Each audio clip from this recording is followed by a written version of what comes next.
Assalamualaikum warahmatullahi wabarakatuh. Shalom, selamat pagi semuanya.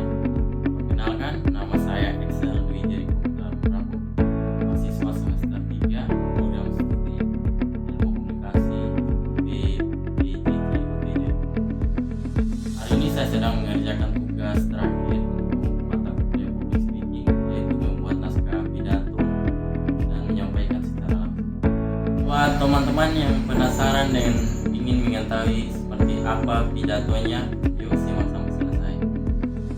Pidato yang akan saya bawakan ialah pidato mengenai menggunakan media sosial.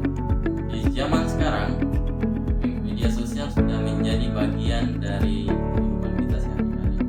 Mulai bangun tidur sampai tidur lagi, hampir selalu ada notifikasi yang muncul.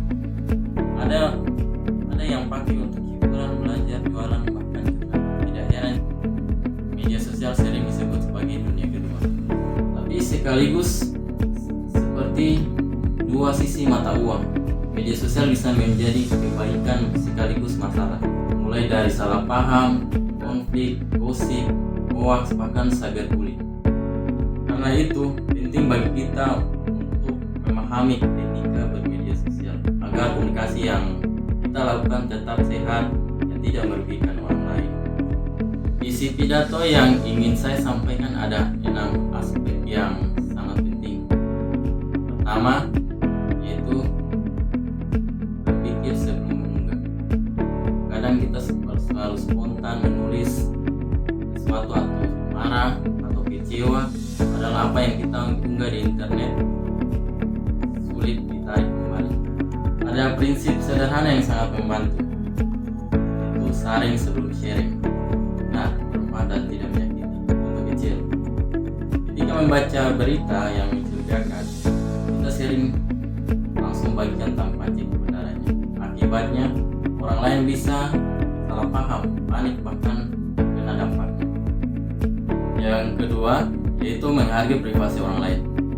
Media sosial membuat kita merasa bebas posting apa saja, padahal tidak semua hal pantas dibagikan. Misalnya, memposting foto orang lain tanpa izin, menyebarkan chat pribadi, membaikan masalah pribadi keluarga. Tindakan seperti ini memicu konflik dan merusak hubungan. Privasi tetap harus dijaga meskipun di dunia maya.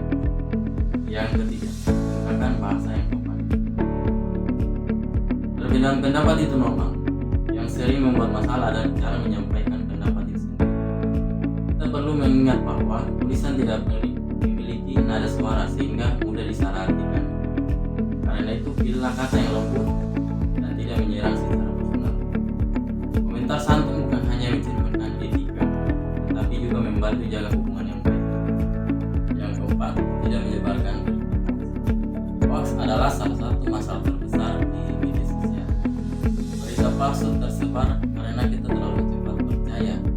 Agar tidak ikut menyebarkan hoax, kita dapat melakukan hal sederhana. Misalnya, cek sumber, baca sesuai judul, bandingkan dengan info lain, jangan ikut panik. Memberikan informasi yang benar adalah kontribusi kecil yang sangat berarti bagi pembicara. Yang kelima, mengendalikan emosi. Media sosial bisa menjadi tempat melelahkan secara emosional. Ada komentar pedas, sindiran, bahkan ejekan. Saat emosi terpancing, yang paling aman adalah pause dulu. Tutup aplikasi sebentar, tarik nafas, lalu kembali yang pikiran. Yang keenam atau yang terakhir, menggunakan media sosial secara hal positif. Media sosial sebenarnya punya potensi sangat besar untuk kebaikan. Kita bisa menggunakan media sosial untuk berbagi inspirasi, mendukung UMKM, membantu orang lain, menyebarkan informasi edukatif, membangun komunitas yang positif. Jika dipakai dengan bijak, media sosial bisa menjadi tempat yang tumbuh hal-hal yang baik.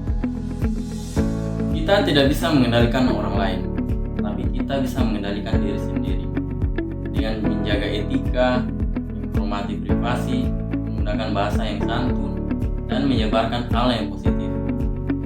Kita bisa membuat media sosial menjadi tempat yang lebih aman dan nyaman.